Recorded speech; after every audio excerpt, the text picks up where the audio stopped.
Good morning guys. Katatapos lang ng chemotherapy ko kahapon. Sa awa ng Diyos, naka 18 cycle na ako. Kaya sobrang salamat at nalagpasan ko ito. Kahit mahirap, kailangan lumaban para sa pamilya, syempre. Ito guys, kung nakikita nyo, meron ako dito sa harapan ko. Bigay ito sa akin ni Ma'am Mean. Kaya nagtatawanan talaga kami kahapon. Kasi tinatanong ko siya kung ilang session na siya kasi tingnan nyo naman kalbo.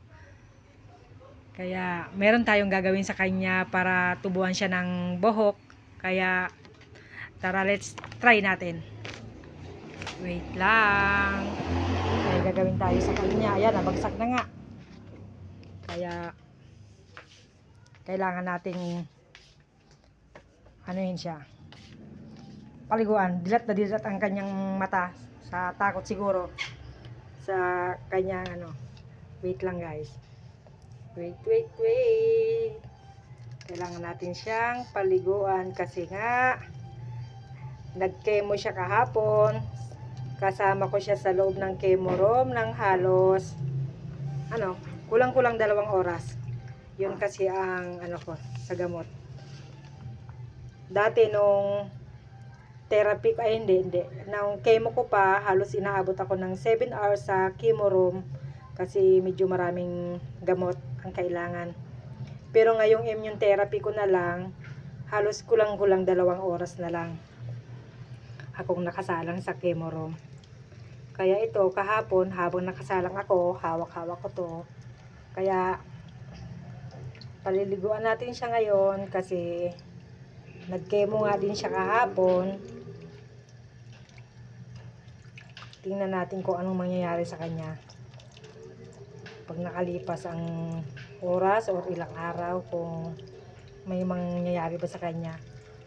Kung tumalab sa kanya yung gamot sa chemo room or what, malaman. Kaya minsan sa may mga sakit po dyan, hindi talaga natin maiiwasan hindi mag-isip. Talagang sobrang nakaka-stress talaga. Sobra.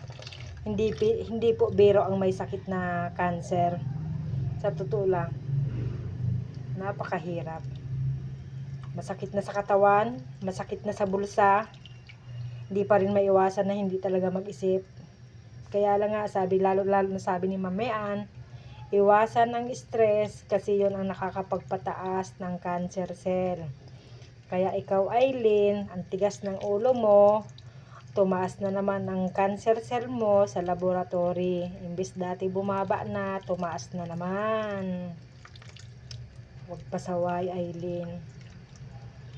Maawa ka sa mga taong tumutulong sa'yo. Kaya nasa sayo yan. Kung gusto mo talagang gumaling, iwas stress.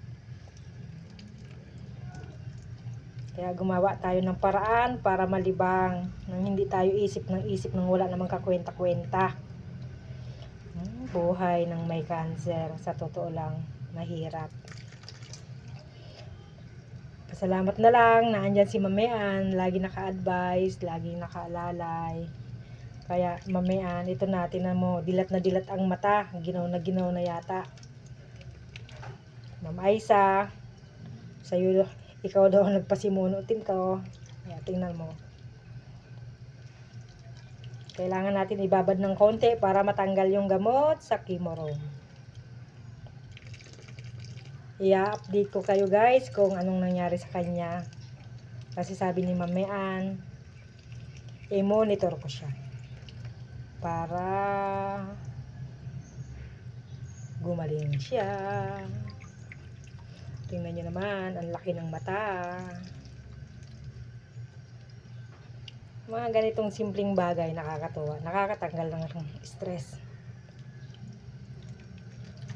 Kaya Ma'am Mean, salamat sa lahat-lahat ng tulong mo sa akin. Alam mo na yon, the best ka, sobra.